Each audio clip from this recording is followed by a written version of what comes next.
You're listening to Sox in the Basement, a production of the Broadcast Basement Limited, where every show is 30 minutes of good and comes from a basement bar on the south side of Chicago. Pull up a stool, pour a cold one, and join us right now for Sox in the Basement. Heard everywhere podcasts can be found, and always at soxinthebasement.com. And bellying up to the 9-foot homemade oak bar, pour yourself a cold one. My name is Chris. His name is Ed. 30 minutes of Sox for fans, by fans. It is Sox in the Basement, all brought to you by Family Waterproofing Solutions. You heard the ad at the beginning of the show. They're having an installer job fair. You've heard about Family Waterproofing Solutions now for years here on Sox in the Basement. We are proud to have them as a sponsor, and they love working with us. They do great work all around Chicagoland, Northwest Indiana, and now you can work for them because they're expanding, they're growing, because they do such a good job. Everybody wants to do their work at Family Waterproofing Solutions. So make sure you check out that job fair Saturday, February 26th from 8 a.m. until 2 p.m. at their home office out of Evergreen Park. You got to bring a valid driver's license, and you can learn more at familydry.com. I have a really interesting stat that I kind of want to start the show off with, Ed. Okay. Because I was just kind of flipping through all the different stuff around the podcast and like who listens and how people listen. And I thought it was really interesting. The fact that we're on like every podcast player imaginable, the fact that we have soxinthebasement.com, the fact that we're on soxon35th.com right now, but still 60% of the downloads in the past year, Apple Podcast or Spotify. Then after that, it's the website at like 5% of the downloads. And then it's like every other podcast player, like 2-3% here and there. Like, I mean, right now, if you're not listening on Apple Podcasts, Spotify, or the website, you're unique. And I just find it interesting when they break down the numbers. Yeah, well, you know, you got to find your own road, but all roads can lead back to us if you take the right directions. We are what happens when your GPS is broken. You come right back here. Like, there's one guy, I can tell it's just one listener, based upon, like, I like really looked into it, who listens to us through his Roku. I didn't even know you could do that.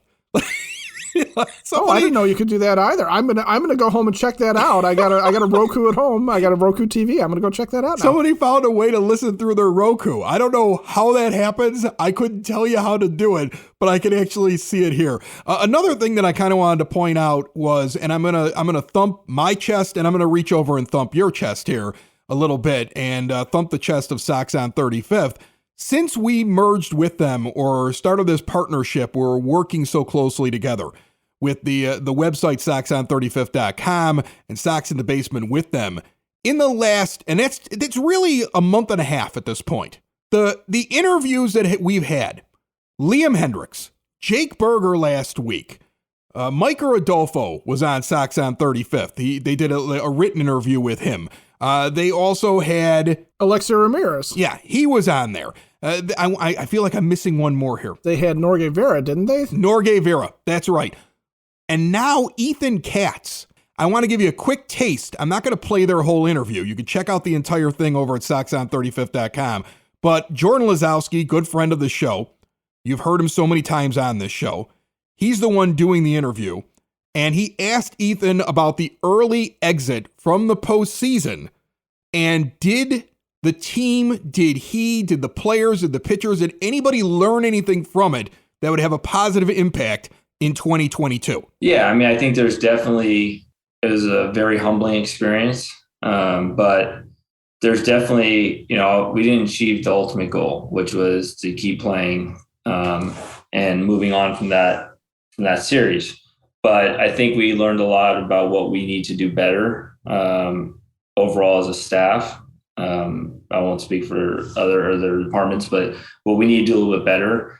We are going to continue to strive in spring training and make that a priority of being able to conquer some of these things and take it. I mean, we had some young players that got a chance to pitch in a big situation that know they can do better and want to do better and want to prove their abilities to everybody. So it's a good stepping stone. It wasn't what we wanted, but it's is going to help us down the road for what we need to take care of. Now, remember the entire interview available at soxon35th.com, exactly where you can see the Sox in the Basement podcast, unless you want to look through all those podcast apps, or go to soxinthebasement.com. And we've got, Jake Berger earlier this week, in case you missed it. Liam Hendricks has been on the show recently, David Sampson, and a bunch of other guests that cover the team. So we've got you covered, even though there's a lockout going on. Somehow we're finding content, my friend. Yes, we are. And Ethan Katz brings up something that I saw on MLBTradeRumors.com. Another site to go to get some news, although that's been slow for them, as it has been for everybody. But they decided to take a look at something that they thought was curious, which is Carlos Rodon and his free agent prospects, because there was nothing about him, right? You look at the list of free agent pitchers who got signed, and then Carlos kind of stands out as being sort of the best of what's left. But there was nothing about him, nothing tied about him. So they did a fan poll to see where people thought Rodon would land in terms of years and money. The results were pretty much overwhelming. So they gave you an opportunity to say 1, 2, 3, 4, or 5 or more years on the years. And then they gave ranges of below 20 million, 20 million to 44, 45 to 56, 57 to 77, 78 to 100, and then over 100. So he landed very convincingly. 40.58% people said he's going to get a 3-year deal. 31.27% of people think it's going to be between 20 million and 44 million.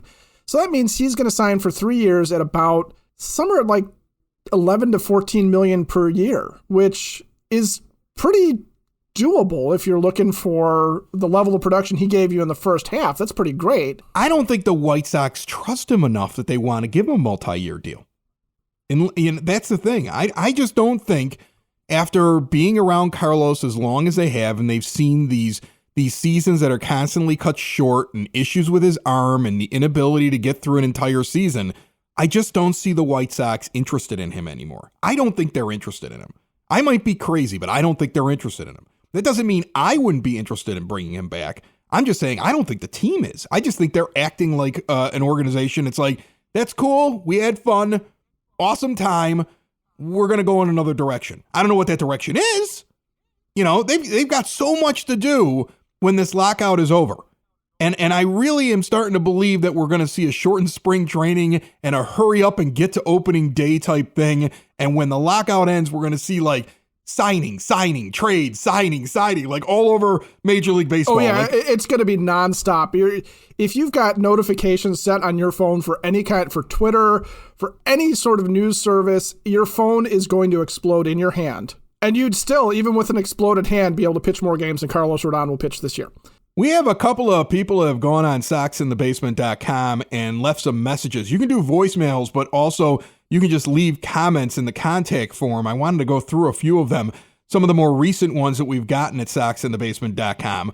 Sean asked, was Rick Hahn too slow this offseason? I'm afraid that if the lockout ends and there's a salary cap minimum, it will increase the price of the remaining free agents. What stops the 3 bottom feeders in that case, the Pirates, the Indians, and O's, from just driving up the price to get to the minimum? No, he was not too slow. Because I don't see Rick Hahn and I don't see Jerry Reinsdorf ever, lockout or no lockout, I don't see him giving Marcus Semien, who, let's face it, was the only real second base target on the free agent market that made any sense. Those guys are never going to give him the money and years that a guy over 30 playing out of position, which is what Semien was. He's a shortstop, moved to second base.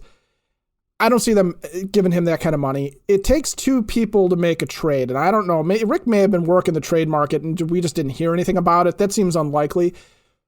But I think trades are something that come after the free agency, after that free agency feeding frenzy. Now, the question about the salary floor and what makes the bottom feeders, what prevents them from driving up prices, I don't really think the White Sox are worried about that, because they've got to have their eyes on 1 or 2 targets, right? They're not looking to build a team of 5 or 6 more free agents. We're talking about considering whether or not Michael Conforto or Nick Castellanos or somebody like that makes more sense than putting Vaughn and Sheets back out in right field, right? We're talking about looking at what are the remaining second base options on the free agent market and wondering if a guy like Josh Harrison or a guy like Jed Lowry makes sense as a veteran backup to see if Jake Berger can handle second base, or to see if there's somebody else young that can take over, or just to see if it makes sense to have Larry as an everyday player, which I do think might be the plan. Stop saying that kind of thing. Please. I'm sorry, but still. But to the point, what stops those guys from driving up the prices on the remaining free agents? I don't think it does anything. I think what it does is it just makes the Pirates have to consider adding veteran relievers or adding, some veteran position players to a squad that might have had some real quadruple A type of fringe major league players that were playing there for the minimum. I don't think it's going to make a difference because I don't think you see the Pirates sitting there saying, I'm going to drive the price up on Michael Conforto and cause the White Sox not to be able to sign them if that's who the Sox are after. I have a reoccurring nightmare that keeps me up most nights where Nick Madrigal is hitting near 350 halfway through the year next year, and he's an all-star, and Leury Garcia is hitting about 240, and they're talking about the intangibles that don't show up in the stat line like it's the same thing. That's not a nightmare. That's just you reading some tarot cards right there. That's you've got a crystal ball next to your bed, my friend. That's what that is. We need a second baseman. Ed, Cork, and Carey at the park at 33rd and Princeton in the shadow of the ballpark is a Southside tradition. It is the place to be before, during, and after a White Sox game. And right now in the off-season, and anytime there's not a White Sox home game on Mondays, 2-for-1 burgers. Those are award-winning burgers on that menu. They have ballpark favorites. They got great prices. They have an extensive bar with a rotation of craft beers, familiar favorites, spirits, and wine. It is your home base for White Sox pregame and postgame and viewing parties, and you can rent it out. And then don't forget Cork and Carey Beverly at 10614 Southwestern Avenue, where they will be celebrating during the Southside Irish Parade. I mean, that is the spot to be. And I'm sure they're super excited that that parade is coming back. They're right there in the Beverly neighborhood. When it is warm, they have a great outdoor patio bar that's out there with TVs outside to enjoy whatever sporting event that you're watching. See more and book your next event at corkandcarey.com. Join us on the phone line right now. He wrote a very interesting article for Sox on 35th. He's been on here before. His name is Adam Kaplan. How are you, Adam? I'm doing very well, Chris. How are you? I'm doing good, man. You did an article recently on SoxOn35th.com that people could check out called Building the Best White Sox Rotation Over the Past 20 Years. And I noticed that you saw on Twitter, and I think the Sox on 35th account on Twitter put this out, name the all-time best White Sox starting rotation. Drop your all-time White Sox starting rotation. And you were like, well, I'm going with recent history. And you just kind of went with the guys that in your lifetime or in the majority of your baseball watching lifetime that you enjoyed. And then you sat there and thought to yourself, maybe we'll just make a parameter, last 20 years, and you put out a list. First of all, how much fun was it to go back and try to figure out the best 5 seasons by an individual pitcher if you were putting together an actual 5-man rotation? Yeah, go back to your first one. Like I said it over the past 20 years. That's just because that's kind of really where my fandom is. I know there's the Sox have had, they're a historic franchise. They've had a whole bunch of amazing pitchers throughout the past, over 100 years. But my fandom really kind of falls within the past 20. And, it was really interesting going back and doing this exercise, especially with the knowledge that I have now, because there were a handful of pitchers who I could have sworn had better seasons. And I was like, it was pretty good, but not as good as I thought. And also, on the flip side, it's like, oh, wow, you had an amazing season. I totally did not realize that. So it was definitely like a fun time machine preparing for this article. So here, let me give everybody the list in case they didn't see the article, and they can go do the deep dive at SoxOn35th.com. But your ace of staff was 2005's Mark Burley. You had Chris Sale in 2015 as your number 2. Then you did an interesting thing. Jose Contreras, the back half of 05 and the front half of 06, which that was a dominant stretch right there. I think any White Sox fan that was paying attention during that time period, that was very dominant. His second half of 05 and his first half of 06, you have him as the 3 starter. And then you go and you get Carlos Rodon last year, which I want to get into a little bit with you. And then Esteban Loaiza, who has not had such a good run since 2003, personally, with a 6.9 F-WAR, and he was your 5 starter. So the first guy I got to ask you about that's not on the list, even though it would be a lot of guys from the 05 season, didn't John Garland just kill it in 05, or do I remember that wrong?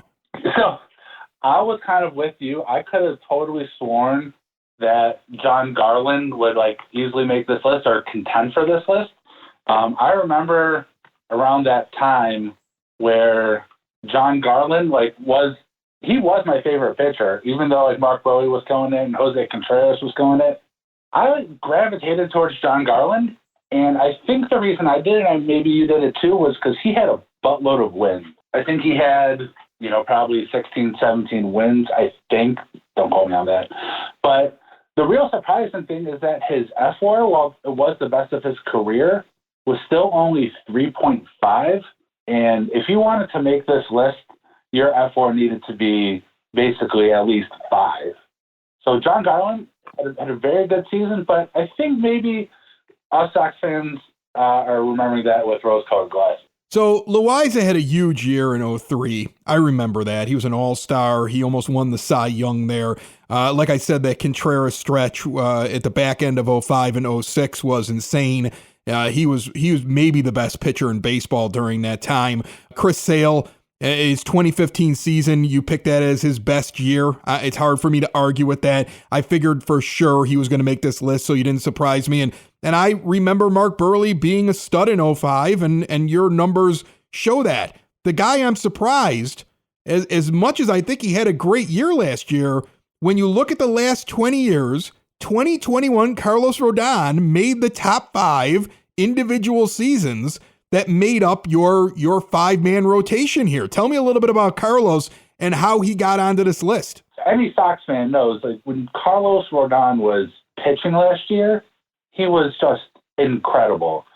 I mean, the 2 games that kind of stand out and I think help prove the point are the 2 games he faced Houston this year, where, especially the first time around when the Sox were in Houston, everybody struggled, except for Carlos Rodon. We lost that game, but it certainly was not because of Rodon.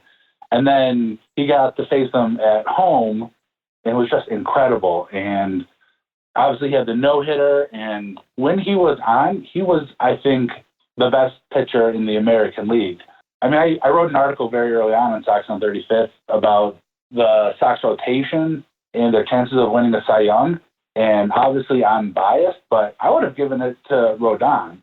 Now, he didn't get it because he didn't have the innings limit, especially compared to people like, Robbie Ray and Garrett Cole.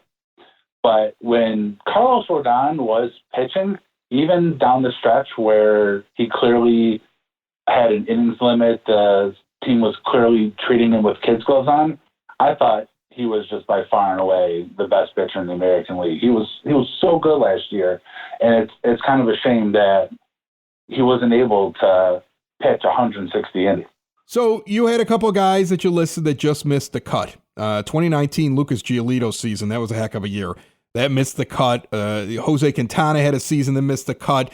Danks had a season that missed the cut. Javier Vasquez, I was never a big Javi Vasquez fan, but he had a really good season in 07 that just missed the cut. Bartolo Colon even makes the just missed the cut. Of all the guys that just missed, hardest one to leave off the list? For me, the hardest one to leave off the list was Gio's season. Just because, like I said earlier, you had to essentially have an F-WAR of 5 to be considered on this list.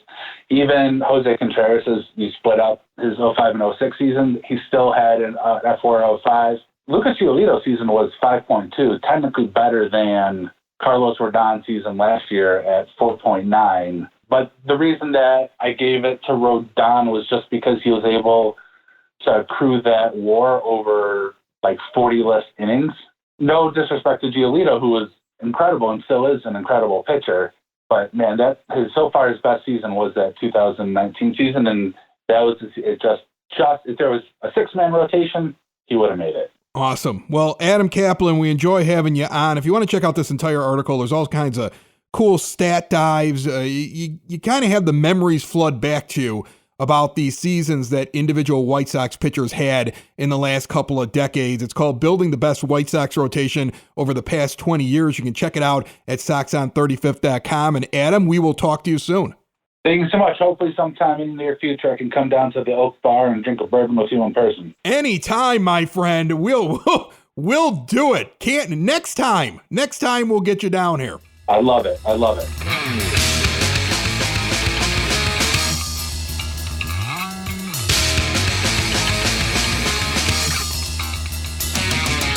Ed Village Law Offices helps you protect the people and assets in your life and your afterlife with estate planning, wills, trusts, powers of attorney. They also do probate, real estate closings, and prenups. Small business services, starting a business, selling, or buying. If you need contracts done, give them a call at 847-656-3600. They are located out in Schaumburg at 1320 Tower Road, and you can check out everything they have to offer at villagelawoffices.com. They have legal services for housing, business, and even dead people. They have the great taglines. They got great taglines at Village Law Offices. I love it. I agree. Yeah, I love it. It's good stuff. All right, so you know how much I love doing fantasy baseball talk. Yeah, that's because you keep winning our league. That's why you love it so much. I do. I mean, I love it so much that I wrote an article this week in our league that's just for the members of our league. Just 10 people in the league, where I broke down how important the catcher position is and having a good high-end, top-tier catcher is to your playoff chances and your championship chances in that particular league. Like, that's how into fantasy baseball that I am, Ed. And I think it's just breaking down the numbers and trying to predict how a guy is going to perform. But I also think that when you translate it to the real world, evaluating players, it's interesting to take a look at how players are being projected in fantasy, because it's really the most heartless way to look at a player. I mean, this is the looking from the outside in, no fan affiliation, no city affiliation. It's just, is this guy going to be better than all these other guys that play that same position? And I was flipping through some of the rankings at CBS Fantasy, where we have our league, and they have the tiering for outfielders. When you look at the tiering for outfield eligible players, here are the names that are in their top end tier. I want you to think about this. Now, not all these guys play the outfield exclusively. They're going to be eligible for the outfield because they maybe played in it last year, like Fernando Tatis is there. Shohei Ohtani is in there, even though, he plays sometimes in the outfield, sometimes he's DHing, sometimes he's pitching. Okay, Juan Soto's out there on that list. All three of those guys in the elites: Bryce Harper, Mike Trout, Mookie Betts, Kyle Tucker, Ronald Acuna, and Luis Robert. The guys who have to sit down and figure out who are the players that if you can get them on your team, they are going to have a monster year and propel you to the fantasy baseball championships. Put Luis Robert in that category. The Luis Robert hype continues to build, and I'm excited, and I'm here for it. Oh, 100%. I mean, you're right. Look at the company he's in. He is in with Fernando Tatis, who Sox fans do not need to be reminded is an absolute superstar. Juan Soto, who is, when he's healthy, pretty much the biggest producer in fantasy baseball. Shohei Ohtani, who is the MVP. Bryce Harper, who is obviously an upper echelon producer in fantasy baseball. Mike Trout, who will come back strong and has been considered to be the best player in the game. Mookie Betts, one of the best players in the game. Kyle Tucker, who is underrated, in my opinion, and I was kind of glad to see that he was up there of the Astros, but Tucker and Acuna and Robert are those three guys that are basically gunning for the Harper, Trout, Betts trio, right? Those are the guys that are taking those guys' places they age out of this. And Soto's, already there, but he's younger than those guys. So if you're not excited about what Luis Robert represents to this team, this is the start of the same thing when we saw Frank Thomas coming up, right? And you knew that there was something special about him right away. But it wasn't right away that you really got a full taste of it. I think that's what's coming next. Is we've had the little snippets of it, we had the feeling of it and now you got that anticipation. But we're getting to the point where you're going to be turning on the TV to watch these guys, or you're going to be sitting down in your seats at the park to watch these guys. And every time Robert comes up, you're going to have that expectation that he's going to do something amazing or special, or even when he does something that's fairly mundane, it's going to be exciting. And that's something that we don't get often with any team.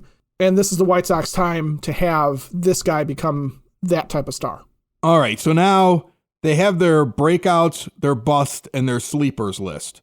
There is not a sleeper. There's a breakout and there's a bust on the Chicago White Sox.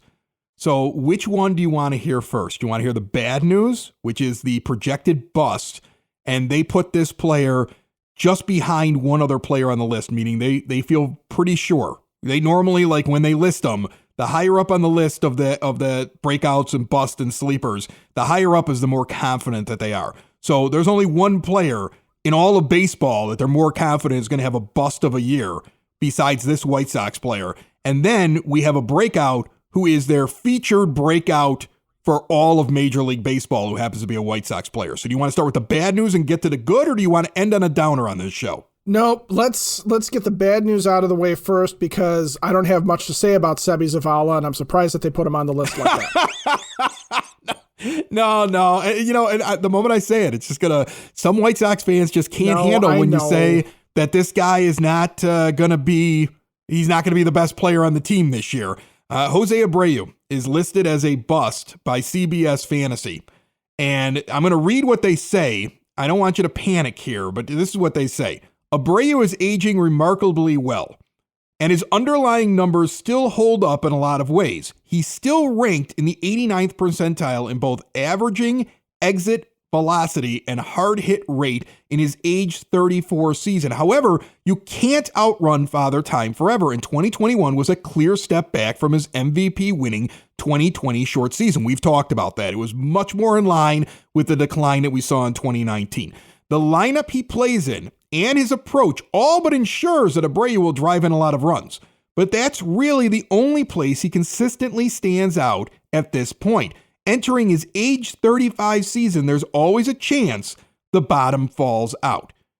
I don't read this as the bottom's falling out on Jose Abreu this year, but I am reading it as we are in the twilight of the good years we're going to get from Jose Abreu.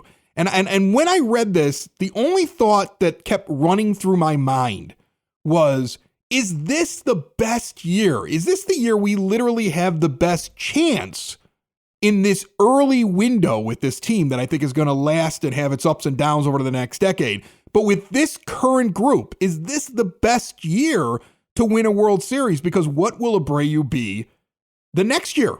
Will he be with us? You know, I mean, so that's the thing here. Jose Abreu, this could be the big final thing here before he becomes more of an average player. And I'm curious what your thoughts are on it, because to me, I don't think that I'm reading that as he's going to fall off this year. But this is a site that heartlessly looks at Jose Abreu, and we've looked at the 2019 and the 2021 stats, and we've seen this slight decline that continues with him. And so they see it too, and they think the decline continues.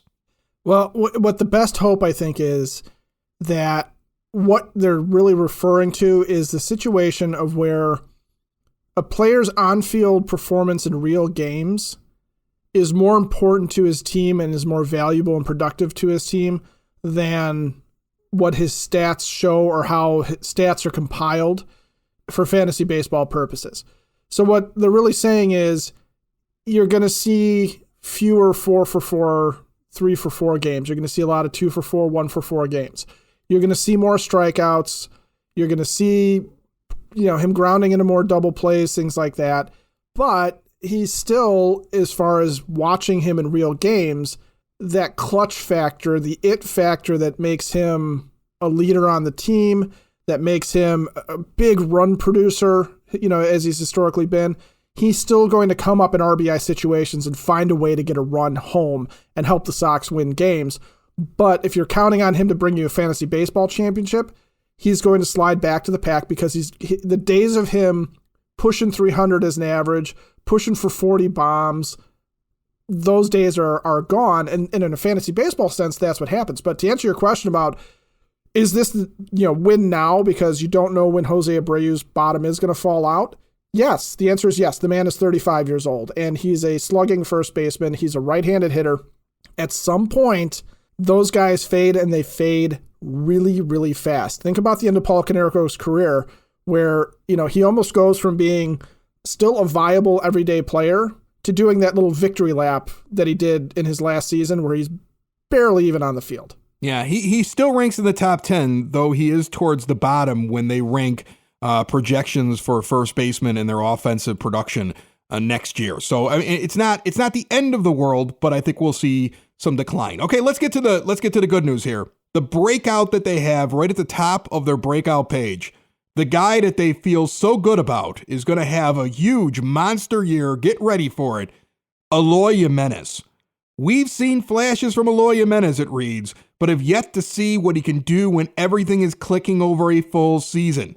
That was never going to be the case in 2021 when he tore his left pectoral in spring training, and he only played 55 games and apparently struggled with his timing during that stretch. He wound up batting only .249 with 10 home runs and a .740 OPS. If we eliminate Jimenez's injury-riddled 2021, he was already trending towards a breakout. 31 home runs in over just 122 games as a rookie in 2019 and 14 home runs and an .891 OPS in a shortened 2020 season. They actually compare him to Vlad Guerrero, and the year that he had last year, they believe you could see Jimenez reach that kind of a year. They are really high on the breakout of Eloy. I get tingles as I talk about it. I don't know if it's going to happen, but I get tingles, Ed. Tingles everywhere. Well, yeah, I mean, the guy was seriously hurt. I mean, the fact that he came back at all last year, I thought was astounding. Like, I fully, when he went down and they described the injury, I was ready for them to not have him on the field at all in 2021. And he came back and he wasn't the same guy, but I mean, still, you know, he was productive, right? So give him an offseason to heal, give him a chance to, you know, rebuild himself. And yeah, we're talking about him going into really his first full season because he was called up in 2019. 2020 was what it was. It was weird little year, but this is going to be his first full real season and the first season that he's coming into fully, hopefully, where he's going to play it with the pressure on from the start, because last year, by the time he came in and by the time he came back, really, if you think about it, the Sox were in pretty good control of the division. So he was able to sort of step in and help, but the pressure wasn't on him. And when you and I have talked about him in the past, about him having that clutch gene, you know, that thing where you feel like he's the guy you want up in that moment, whatever that moment is, he's the guy you want to have up. That plus him being healthy, I could see him having a Vlad-like year in some respects, but I could also see him being a guy that if he gets on a real heater with the lineup that's going to be around him and the guys are going to be around him, if he gets some sort of protection and he gets guys out in front of him, you know, he could take that RBI crown away from Jose Abreu very easily and just become the guy that just drives in runs non-stop. Well, think about it this way. If these projections hold up that we're reading here, okay? I mean, if these are pretty close, and you know, and just like anything else that you read, people have their reasons for projections. Sometimes they come true, sometimes they don't. Overwhelmingly, though, normally projections are more true, I think, than false. Otherwise, none of these guys would have jobs. We wouldn't read anything that they actually write because we wouldn't care because they're always wrong, right? So if this happened the way that it's being outlined, any Abreu decline, you wouldn't even be that worried about it, would you? If you got Luis Robert doing what they're projecting and Eloy Jimenez, I mean, first of all, those two guys are batting 3-4, right? Or they're both in the 3, 4, or 5 spot at some point. Maybe even have Grandal middle of the order, yeah. And they're surrounded by Jose Abreu and Yasmani Grandal, probably, right? Right, exactly. So, I mean, like, you would probably see Abreu, like we've said before, move a little bit more down the lineup if these guys come through. And that's what you want as a White Sox fan. Honest to goodness, if somebody asked me, what do I want to see the most from the offense in 2022, is I want to see the next step taken by Jimenez and the next step taken by Robert to the point where some of these guys start to take those prime spots in the lineup away from the veteran that's held it for so long, not because he's bad, not because I don't want Jose Abreu to do well, but because these kids have now taken the next step. That's what we need if we're going to win a World Series. And that's what I'm hoping for in 2022. Sox in the basement. Sox in the basement. Sox in the basement. Sox in the Basement. Heard everywhere podcasts can be found, and always on soxinthebasement.com.